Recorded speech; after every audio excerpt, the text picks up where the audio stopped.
Mr. Tanmay Maheshwari, Managing Director, Amar Ujala Group, one of India's most trusted Hindi news institutions with strong roots across North India. Mr. Mohit Jain, Chief Operating Officer and Executive Director, Bennett Coleman Group, one of India's most diversified and impactful media enterprise. Mr. Navneet LV, Chief Executive Officer, The Hindu, bringing strong regional depth and editorial gravitas to this conversation. Mr. Robert Whitehead, Digital Platform Initiative Lead, International News Media Association, working closely with publishers across the globe and offering valuable international perspective on AI partnerships and policy evolution. And moderating this important discussion, Mr. Ashish Perwani, Partner, Media and Entertainment from E&Y, who brings strategic insights at the intersection of media, economics and technology. With that, I invite Ashish to take this discussion forward with our distinguished guests. Thank you. Thanks, Sujata. I think what you're seeing on stage, if you just add up the numbers of the reach out here that you're seeing, is probably the largest gathering of audiences on earth. Alright, it is literally that big. Okay, because if you add up all this, we are like India plus China plus I don't know what else. It's that big. So I'm going to start with the largest digital platform in the world. Any guesses? Who's the largest digital platform in the world? Anybody? Times of India. Bang on. So Mohit's from Times of India. I've known him like, I don't know, 15, 20 years now. And Mohit, I have to say, AI is impacting media and entertainment across the board, right? It's impacting how it's created, how it's disseminated, how it's marketed, how it's monetized, everything. And there are various types of content, right? You have news, journalistic content, which has a very high degree of truth, or at least it should have a very high degree of truth. You have documentaries, which are based in fact. You have entertainment, which is some complete fiction, some of it, like say the movie on Article 370, based on recent history as well. What kind of impact do you, sitting where you are at the cusp on this digital massive behemoth of a platform, seeing what AI is making on content, and how should AI be treated given its massive impact across all these genres? Thank you, Ashish. I'm quite happy to start because this is a cricket season and probably I'm the opening batsman over here, or I don't know whether I'm the only one who's wearing a tie on the ties. Right? But thank you. See, we all understand that India is a very vibrant country, diverse and complex. And in such an environment, the editorial discretion, verification, and institutional memory is not optional. It is foundational. And press is not just something which produces information. It curates trust. It provides context. And it accepts the moral and the legal responsibility for what it publishes. And that layer of accountability is the differentiator. And when AI begins to commoditize information, the trust will become scarce. And that scarcity will create value. So, Mohit, sorry to interrupt, but can AI add accountability or can AI reduce accountability? Or both? Yes, I would say that it depends that how we are anchoring the AI models in trust and responsibility. If we are able to do that, certainly it can do that. But I would say in that, at the current environment, the human mode which is there, I would say that is not just a legacy advantage. It is something which is today a structural necessity to sustain a public discourse. Just as if you see in the FDI, foreign direct investment, there is a cap on news because news carries influence. It has an ability to impact national security, elections, social stability, and market economics. And that's the reason that why journalism is called the fourth pillar of democracy. There are different forms of content, but they do not impact the society in the same way. Just like a film or a documentary or maybe a story. Yeah. But journalism is something else. So you have to take a lot of care. So, Kalli, 20 years as editor of TV Why Today. doing my age away? 20 years is a long time to have content go through you. And I don't know how you editors sleep at night, because what if it's wrong, right? That's a big worry that you have. People react all over the country. How are you using AI to manage all this? So look, first of all, I disagree with this one comment, I'm sorry, about FDI being stopped for news. I mean, okay, it's stopped for print, but online there's no stoppage, right? You're getting your news from everywhere. So I think that's a little bit of an artificial sort of barrier which has been created, because online and social media you get news from around the world. And I agree with him that it depends on how we use AI to create accountability. Right now, AI is not creating accountable information. In fact, what you're creating is AI slop, which we have seen. And that can create an illusion of trust. And that's problematic because news and verified media brands such as the Times of India, India Today Group, shape opinion. And in a country like ours where literacy rate is not that high, you want verified outlets having that power to shape public opinion. So I think that's a problem. In our side, on the India Today Group, we love technology. We always jump in head first. We've been working on AI for about 2.5 years. Any of you who engage with the India Today Group would know we have AI anchors. We have AI clones of our most popular anchors. We voice clone, we make movies on AI, we do all kinds of things. But I think the one guiding principle for AI as far as the India Today Group goes is that in India Today Group, the accountability for AI has a name. So what we do is something called the AI sandwich, where human intent starts the AI exercise. You have AI in between to help you with something, and then you have the final decision, which is again a human being. So I think that that's really important. And it's very important to do that, to have that human imprint, because you do not want to become one biscuit in this AI cookie cutter way, right, and flatten everything. Because we are a country which is very diverse, and you want to have that diversity. We want to be able to tell our stories, not AI stories, right? Thank you. You certainly don't want to become biscuit. But interesting how you guys have used AI, and I've seen your AI anchor at work, and she's pretty hot. Okay, so I just want to Tanmay, from a Hindi heartland, solid product, how are you guys investing in AI? What are you seeing as the big use cases? And Amit, I'd like you to add on to that after this. Thanks a lot, for that query. Thanks to all of you, inside the room, took out time and, came here. See, for us, AI is just another technology. And like any other, technology, there's going to be an upside and a downside. A classic case, is the nuclear technology, right? It can be the most devastating bomb in the world, and that's the cleanest source of power all of us can get. Same is with AI. So it's about how you use it. Kalli has, rightly said that you have to have a human layer attached to it. At our organization, which is looking at masses, we're looking at tier 2, tier 3 audiences, we're looking at news from tier 2, tier 3 towns. Use of AI is to complement the human work, and how to go deeper into an article, how to basically enhance the content value. So we don't see AI as a replacement of anything. We see AI as a tool to improve the quality of the news. And see, at the end of it all, our goal is just to create better content for our users. And we never think that AI is going to replace anything.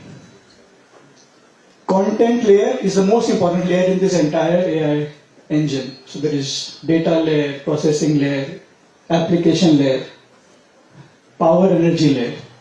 But the content layer is the only variable layer. And as a responsible organization, we feel that we have to use this layer to enhance our content production type. So typical use cases, to answer your question, would be to enhance the depth of content, would be to automate the monotonous task, and to, use that time to do a better, research-based things. Super. So there's a lot you can do on both the quality of content that I'm hearing from you, Tanmay, and also on the cost efficiencies. Putting you straight into the fire, Navneet. How do you use AI to increase revenues? To begin with, you asked a question about sleeping well at night. At the Hindu group, the CEO sleeps well because the editors don't give you reason to stay awake. I mean, we do use AI for much of what Tanmay mentioned, Kalli mentioned, but I think the big differentiator is when it comes to media, trust is not generated by technology. It's produced by institutions, and that's where you draw the line. There are multiple ways of using AI to increase revenue. One is pure engagement goes up on your digital platform, stickiness goes up, retention goes up. So we are a 147-year-old institution, and one of the biggest use cases I think there is, and what we use it effectively for, is if you're making sense of what's happening today, using the context of yesterday, and paint a picture of the implications of the choices we make as a society, and the world will bequeath to the next generation. That's an extraordinarily powerful journalism use case. So we have built a model that doesn't hallucinate because that model's resources are our own archival material. As you're writing a story, it generates content from the past, offers context, relevance, and a journalist can choose to take that, summarize that, and add context. So that increases stickiness. In terms of subscription revenues, we are able to use AI to build propensity models to increase our retention and so on. That's fascinating. So I think summarizing what I'm hearing, there are lots of use cases of AI and it's hitting the world and the media industry in every possible manner. I'm moving to the next part, and Pawanji, I'd like you to start on this one. You guys create thousands and thousands of articles and hours of content every day. As a country, if I keep UGC aside, in 2025, India created 2 lakh hours of video content. Just video content, 2 lakh hours, which is the largest in the world as of today. Alright? AI played, as of now, a pretty small role in that, not a very big role. But recently, about 2-3 months back, there was a survey which was done when 90% of the respondents could not identify whether content was man-made or AI created, which has its own set of challenges in a country as diverse as ours, in a country where the education levels vary significantly, affluence levels vary, language varies significantly. Pawanji, do we have a responsibility as media owners to our consumer, and what needs to be done in the world of AI? And after you, I'd like, Robert, you to chip in with some of the international examples around this as well. And then I'd like even all the others to talk, because it's a very important topic. Yes, I think we've seen 2 big technological changes. One is somebody named this to me, which is all you can eat data packages. India saw this, in 2015 when, all the companies came in to say that, I'll charge you $200, $300 a month, and you can use as much internet as you can. That transformed the consumption on phones. And now with the advent of AI, so what is happening is, as a country to 140 crore people, our population, the technology is taking, empowering every single person with content, with free data, with a lot of information. It's a great, like Tanmay said, it's a nuclear power. It's like a nuclear power. How do you use this? So we can't stop this from coming. We have to embrace it. The question is, just like water, you can drink water to quench your thirst, right? It can be full of bacteria, it can be absolutely clean. Now, your core purpose will be done with whatever you're consuming as a country right now. But the question is, for generations to come, and that's where the responsibility of both policymakers and of media owners and AI companies and platforms come into play, where we have to collectively ensure that as a country we are not fed anything wrong. Because whatever we feed wrong, because content and news, we are news, we are not entertainment, we are not music, we are not movies. You can watch a fiction or a movie and you won't carry anything wrong with you. But when you consume anything wrong, anything incorrect, it will cause a generational damage. And that's where I think the role of media outlets, policymakers, governments, platforms will play a big role. And I think that's what I think the whole world is grappling with. And but India is different. India, we have a lot of people who have a phone, who can read a newspaper, but they can't process. They can't really process what is right, what is wrong. Many of us, when we receive content on our phones, we simply forward it without processing it because we literally don't have that capability. One thing that needs to be done. Treating India differently by the policymakers, by the government, and of course by us. You know that we are different. We are not.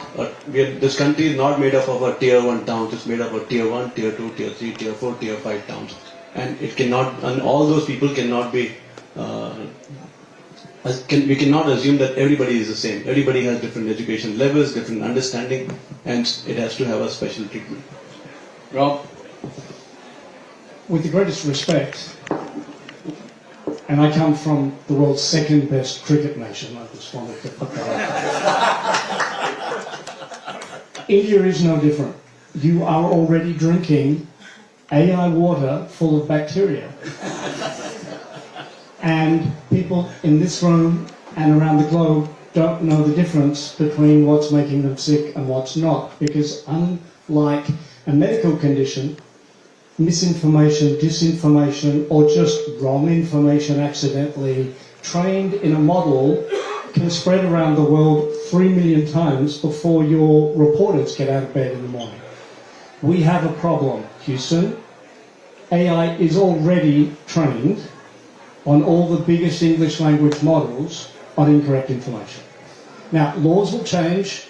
Anyone in this room that publishes material that is accessed for even 1 nanosecond in Europe, from the 2nd of August this year, will need to label that image, that video, as AI generated. And many other countries are following that AI Act requirement. It's already law, but it takes effect. We need to do so much more than that to ensure that the information that is being ingested, particularly in countries that are not well represented at the moment in the AI models, such as India, is the right information from professional, reliable sources. They are my colleagues here on the panel. Fantastic. Mohit, I was just coming to you. Oh, did I anticipate that? And then I'll ask you the question. Okay. No, thank you. Ajit, I just want... Batsman always anticipates the ball. Yes. No, thank you, Kalli. Yeah. First best cricket country, is that what you're going to say? I mean, we are an advertising model, so we'll discuss that later. So, no, Ashish, Rob comes from Australia, so yeah, we tend to beat them quite often.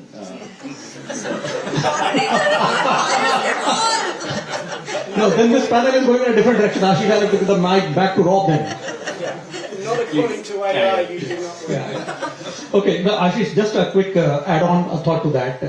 When we say that the press is often called as the fourth pillar of democracy, there is a reason to that. And because not just it informs the citizens, it scrutinizes power and it creates the journalistic standards. But tomorrow, if AI, starts to blend and summarize and distribute journalism, then that means that they are not just handling content, they are participating in public discourse.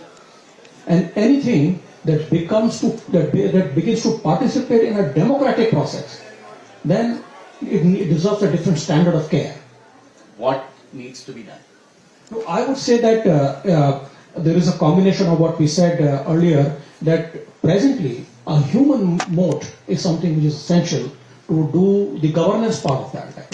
So, there have been different kind of revolutions, as we know. Actually, the agricultural revolution, which taught us how to cultivate crops and build stable settlements. The industrial revolution, the mechanized manufacturing and molded modern life. And the internet revolution that connected continents and democratized data and disrupted economies. But AI revolution is a mother of all of these revolutions. It will actually define the coexistence of man and machine. But how that relationship is going to look like will depend on our intelligence, how we want to shape it. So I have a 9-point charter. Wow. We have the top 3. No, I'm giving the 9 points that I won't speak at all. Okay. So, my 9-point charter for what we can do to make sure that AI is benign, right? First of all, fair value for journalistic content used in AI systems. We need transparency on how you are digesting, metabolizing news in AI. Number 2, attribution and traceability as a democratic principle, not as a commercial favor that the big giants are doing to us. Okay, putting these labels on all your 18 or 19 top channels. Yes, I think that why are the tech companies not making it as part of the code? That you cannot use the AI without it labeling it automatically. Why are you giving this as something of discretion to the user who's doing it? Because bad actors are never going to say it's AI. Why would bad actors do that? You're just putting more responsibility on the good actors and not controlling the bad actors. Don't interrupt my charter. Number 3, recognize journalism as a public good. Number 4, reward stories that deliver social impact. Right now, the algorithms do not have any signals from social impact. They only have signals from virality, right? Number 5, put a real value to verified content provided by proper institutions. Number 6, penalize AI hallucinations severely. Not treat it as something, oh, that's cute, AI has just made a little mistake. Number 7, end the asymmetry of reward and punishment between legacy media and social media. Legacy media has to follow certain guidelines. We see those same guidelines flouted on social media on an everyday basis, and we tolerate that. Number 8, treat our population's attention as the rarest mineral we have. Point number 9, insist on the reciprocity of Magnificent 7, the tech companies, for giving them access to that rare mineral. What are they giving us back? That's it. Fantastic. Wasn't point 9 the same as point 1?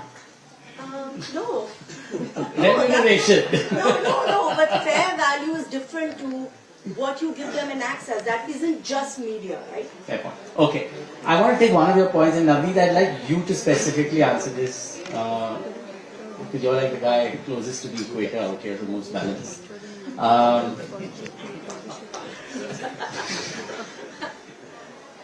Who's responsible for wrong content?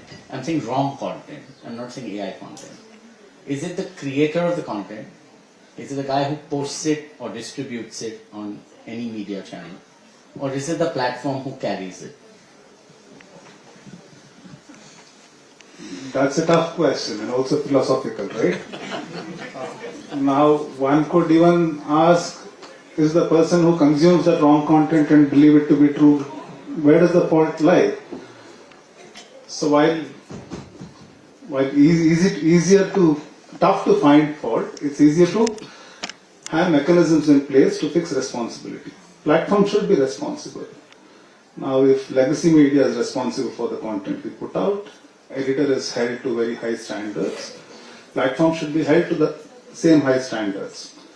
One of the things we as an industry can do well, little segue here, and I completely am on board with Kalli's 9-point agenda. I think as an industry we have done an extremely poor job of communicating this to audiences. See, regulators should believe in this agenda, we as an industry should believe in this agenda, government and policymakers should believe in the agenda. But unless consumers believe in this agenda and say this is good for me and this bottoms up pressure, there should be pressure from bottoms up. And while we do well with ourselves and with regulation to an extent, we could do a better job in setting this agenda for consumers. And I think her 9-point agenda is a brilliant starting point. So like we had the ISI mark and the FDA certifications, you're saying consumers should demand labeling, should demand attribution, should demand accuracy levels and things of that nature.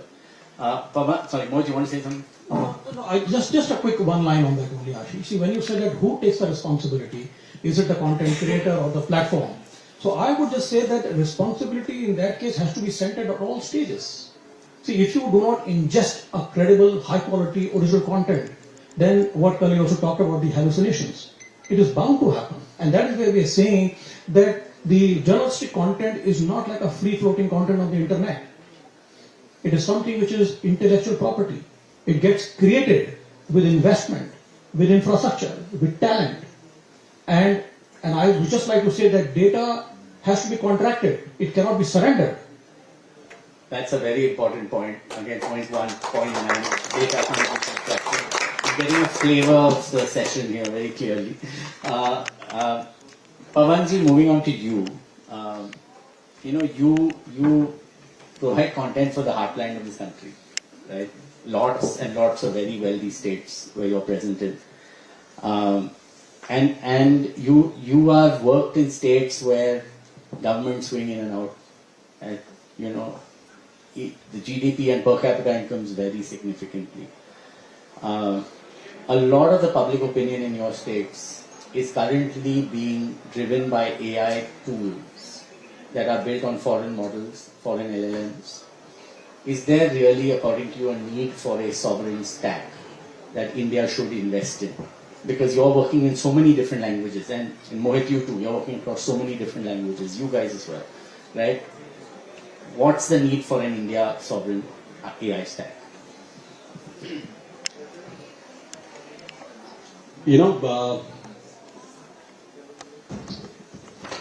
As I said in the beginning, that India has to be treated differently. The tier 2, tier 3, tier 4, tier 5 towns, they're very different from what you and I understand sitting in a Delhi. The understanding of a guy sitting in Dausa or a Barmer or a Sagar or a Murena is very different. And I have not been to any of those places. Exactly. And interestingly, bulk of our population is in those tier 2, tier 3, and tier 4 towns. And they are the ones actually who are getting affected the most with all the models which are trained on foreign languages or in English, let's say, or foreign models. So there is a big need to look at this country very differently and not just look at it as a divide between language of English versus regional. Probably multiple models, because the needs are very different and those needs cannot be understood by sitting somewhere out of this country. Who's going to invest to build all these models? It's very, very, very expensive. It is expensive, but as a country we build infrastructure. Right? We build hospitals as a country. We build institutions for education. This is another step for next few generations to come. And if we don't build it right now, our generation, the next few generations are going to blame us that that these people only thought of reaping the benefits now and seeing the next 2 to 3 years and not seeing the next 20 to 30 to 40 years. And if we don't work on those models right now, what will happen is what we feed them is not anything material. We can't touch it, right? It's being consumed. It changes your perception. It changes the way you see the world. It changes the way you act, you behave in your societies. So it's a big societal change actually. And if it's not done in time, as I said, it's going to cause a very, very long permanent damage. That I completely buy. And Tanmay, I want to come back to you on this quickly. And when you use models in Indic languages, does context work? No, so I would say, accuracy is less than 50-55% in the language models. And see, there's a very famous quote, by, the famous Sam Altman.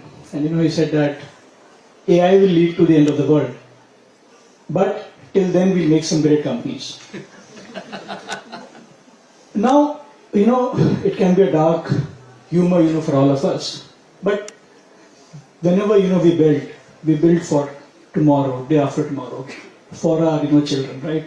We are just patrons, right? We have been, given this world and we have to, hand over the world in a very nice manner.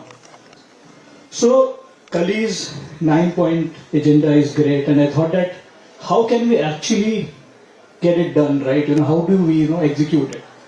So I have a 5-point execution plan. You want to top it up. Super. So, number 1 point is that can the government and big tech label the source of original verified content and create a signature around it. It's very easily, done when you have a, blockchain technology to do it. Simple to do thing. What it will actually lead to is the second point of a point, that is a traceability. So once you know that from where this thing has come, you can actually get back to that person, which, reduces the risk of people trying to manipulate minds, because then they know that they can be caught. The third point, which I have noted, just give me a second, sorry, is data access to emerging Indian models. See the problem, which Robert also said, that most of the Western models don't even access to proper Indian data. We don't have healthcare data in India. We don't have public transportation data in India. We don't have regulatory data in India. We don't have criminal record data in India. None of it is actually digitized. So if we don't have the data, how can it even get trained on? And government must open these models for us, for all the Indian groomed organizations, to basically build on it and train on it. My last point is on the infrastructure. And maybe I'm asking for too much, but infrastructure has to be built by the government. Who is building the roads? Who is building the dams? Who is building highways? Who is building the airports initially, not now? It is always the government who would begin building the infrastructure, public would use it, and then you will have private players coming in and doing that. China is a classic use case, right? Government has invested hugely. And I think so, this very AI, entourage today over here, you had queues of, people, to get in, shows the, interest of this country and the, commitment of the, government. And I really hope that this very baby, move, will lead to a much, much bigger leap. But without Indian infrastructure, without government giving enough chips, enough data, I don't think so even talking about an Indian model is a logical thing to do. Because there's a, saying, in Hindi, which I use right now, कि पानी के ऊपर मलाई कभी भी नहीं जमती है. You need to have milk to have cream over it. You cannot have cream over water. Well said, well said. Rob, you work with media companies across the globe. Are these 5 human beings asking for too much? Well, we've just had deflation from 9 points to 5 points. Let me give you 2. And they support all of them. There's got to be recognition for the IP that is created by professional creators. I'm a big fan of I'm a big fan of the creator economy. But the creator economy is not going to give the accuracy that these big models need. And the material needs to be paid for. Point 1. AI is already destroying the value of the companies here on the stage. AI summaries in search have led to as many as 60% of searches no longer going to websites. How the heck are we funding journalism, advertising, cover prices, and to a very small extent here, subscriptions? If the search engines are not referring traffic, if the social networks are no longer referring traffic, there have been huge falls in the past 12 months. That is already depriving revenue from the businesses that are funding the accuracy of the data that is needed for a sovereign model or any other large language model. So these people are already being challenged by AI. A government action that's very specific is my second point. Help fund the AI training on professional journalism. Sometimes that can just be pass a law. That's happened in many countries now, requiring the big tech companies and the largest foundational models to pay for the data they are training on. There are billions of dollars being paid for professional content, but not to media companies. Companies in San Francisco that are buying on the black market. That money needs to flow through to the media companies creating that content, and that will only happen when there's a law that requires the tech platforms to participate in a fair digital marketplace. Is that happening anywhere? Yes. There's a couple of different ways of doing it. Norway pays for the media IP to be trained on. Norway's a very rich country. South Africa is just about to pass a law that requires the platforms to negotiate commercial deals for the access to this very valuable information. From one extreme to the other, there are many examples in the middle. Kalli, do you see this happening? No, I don't see this happening. That's why I think we definitely need a sovereign India stack, because we do need leverage. In fact, I would be very happy if, like Pawan said, they would not treat India uniquely. And the Magnificent Seven, the big tech companies, treated India the same way as they treat media brands in America. I feel that amongst us, like you said, we have some of the largest audiences. Times of India is the largest news website in English. Aaj Tak is the largest news channel on YouTube. But we don't get the same exceptions from the tech companies like American media brands. And I see that as digital imperialism, right? And I feel that the government does need to step in with either regulation or other ways to leverage so that they can get the same rights for Indian media companies that maybe foreign media companies are getting, because the cost of decolonizing later is going to be really expensive. That's a pretty big statement, colonization. Honestly, wearing your hat, Kalli, your practical editor's hat, you'd love what you said. You'd love to be paid more for your content. And on the other hand, there's a bunch of other people in a country of 1.4 billion who are creating content, and they also want to be, monetize it. They want to get famous with it. They want to build audiences, drive communities, build public opinion. Don't you think that these measures could help some of the big guys, but could really not be helping any of the upstarts, the small influencers, if I may say, the small stringers, the content creators out there? Do you think these? Do you see a set of measures that would be beneficial for both the large news brands and the individual creators?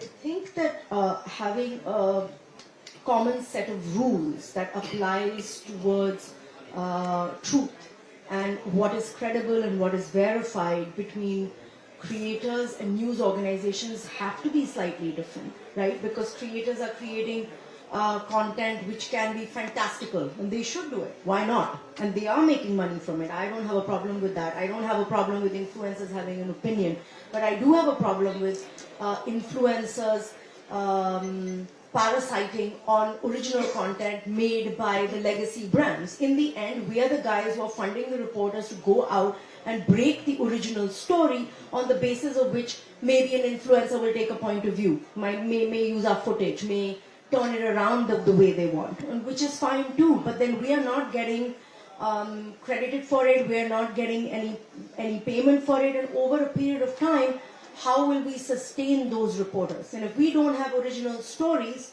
AI will eat AI. It will keep making stories, but it will keep making stories from synthetic content. It won't be our stories, it won't be original stories, it won't be things on the ground. Because in the end, the reporters are the guys who go and get you original stories from the ground, from all those places that Pawan named, that you have not been to. Super.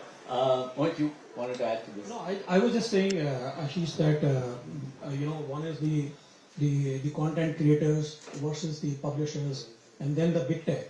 I think all of these people, they have to come together, because the fundamental part of innovation and commerce is that anybody who creates value must be able to capture value, and that is something which is very important over here. And as part of the big tech and the publishers also, I would just say that conversation creates value, and confrontation creates invoices.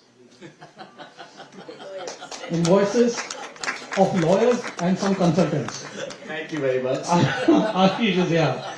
So I genuinely believe that with the big tech people, we have to sit down and talk and understand the interdependence with each other. And I'm sure they do also, But I think somewhere we need an enabling environment or a framework to actually facilitate that further and say that there is going to be coexistence of technology and content together.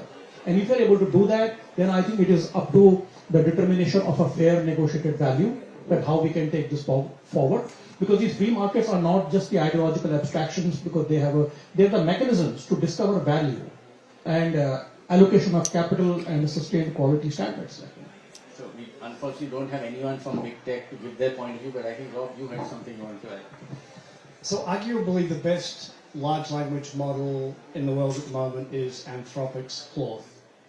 Can anyone in the room, no question, yeah. No, I was saying Claude Opus. Yeah. Claude, absolutely. Can anyone in the room tell me how many AI IP deals they have done with media companies to create Anthropic's Claude? Best in the world. The answer is 0. They have no interest in meeting anyone, including our great friends at the Times of India. And if they won't meet the Times of India, what help for the rest of the world creating journalism? Ouch. Okay. I think we're down to the last bit. To wrap up, we're in Feb of 2026. Would like each of you to tell me briefly one wish list item that you have for the build-up and rollout of responsible and really cool AI in India. Starting with you, Pawanji. There's a lot of AI noise in the room. Can we keep the doors closed? So I have two asks. Okay. Ashish, one ask is from this audience, from all of you. Please, the way you consume, the way you eat good food, good quality food, you drink good quality of water, please build a habit of consuming good quality news. News is fundamental, to your growth. News is fundamental to, what you will pass on to the next generation. And, and we always say in our industry, we are the last few men standing, men and women standing. News, if not protected now, will die in the next decade. You will only see news generated from users, and there will be no newsrooms. There will be nobody taking accountability. So, hence, whatever you heard from all of us on the panel about deals, about ask from government is not to basically run a profitable company, is to continue to deliver the responsibilities that we are all here for. So that's my ask. Super. And So I would just like to build upon whatever Pawanji just said. That protecting the tomorrow is my ask. See, in this entire game, okay, we have to see that who is the loser and who is the winner.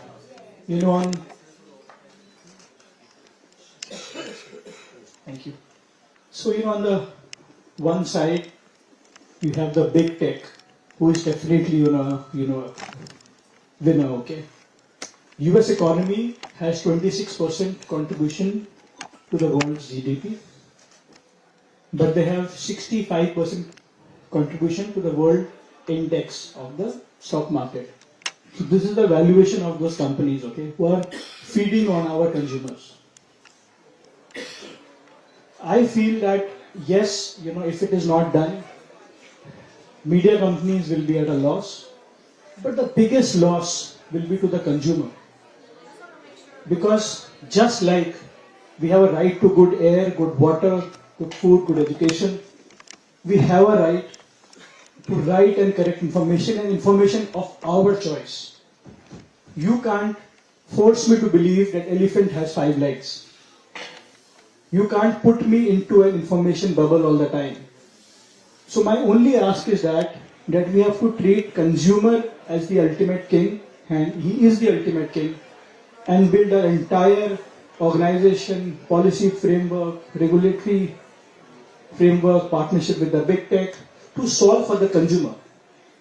Because see, I know that a lot of us in this room belong to the media industry, and it's not just like any other place to work. It's not like a hotel or a factory. We are super responsible people, and we have a responsibility towards a better tomorrow for our country. And for that to happen, it is a prerequisite that people must have a choice to consume whatever they want, not a choice wherein they are, manipulated and, maneuvered as per the global agendas. Thanks, Sanjay.